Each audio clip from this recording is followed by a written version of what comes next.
তিস্তা অববাহিকায় বৃষ্টিপাত তেমন কোনো বৃষ্টিপাত নেই। বৃষ্টিপাত হলেও সেটা আমাদের এই মুহূর্তে তিস্তায় কোনো আশঙ্কা নেই। একই সাথে আমি যদি গঙ্গা পদ্মার কথাও বলি বা ফারাক্কার কথাও বলি, ফারাক্কার উজানে দেশের ইন্ডিয়ান পার্টে বন্যা চলছে, কিন্তু আমাদের দেশে বন্যার কোনো আশঙ্কা এই মুহূর্তে নেই। গঙ্গা পদ্মা নদীর পানি সমতল একদম স্থিতিশীল অবস্থায় রয়েছে। এই জন্য আমরা আশঙ্কা করছি না এখানে কোনো বন্যার এই মুহূর্তে কোনো আশঙ্কা নেই। আচ্ছা, এখানে একটু ক্লারিফাই করা যেতে পারে, ফারাক্কা কিন্তু আসলে একটা আমরা যেটাকে বলি পানি আটকায় রাখে না, পানি ডাইভার্ট করে, একটু বলি ডাইভার্সন স্ট্রাকচার, অর্থাৎ শুষ্ক মৌসুমে পানি আটকায়, তারা পানিটা ডাইভার্ট করে নিয়ে যায়। বর্ষাকালে ফারাক্কা সাধারণত খোলাই থাকে।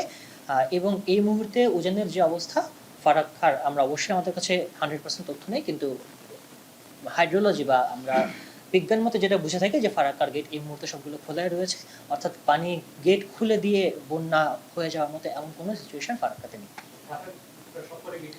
ফারাক্কার 109টা গেট আছে এবং বর্ষাকালীন মনসুন সময় সেগুলো সবসময় খোলাই থাকে। অবশ্যই আমাদের কাছে এরকম কোনো তথ্য নাই, কিন্তু আমি যেটা বলছি বিজ্ঞান ভিত্তিক বইতে যেটা বলছি যে এই সময় সেগুলো খোলা থাকে, বর্ষাকালে সেগুলো আটকে রাখার কোনো যৌক্তিকতা নেই।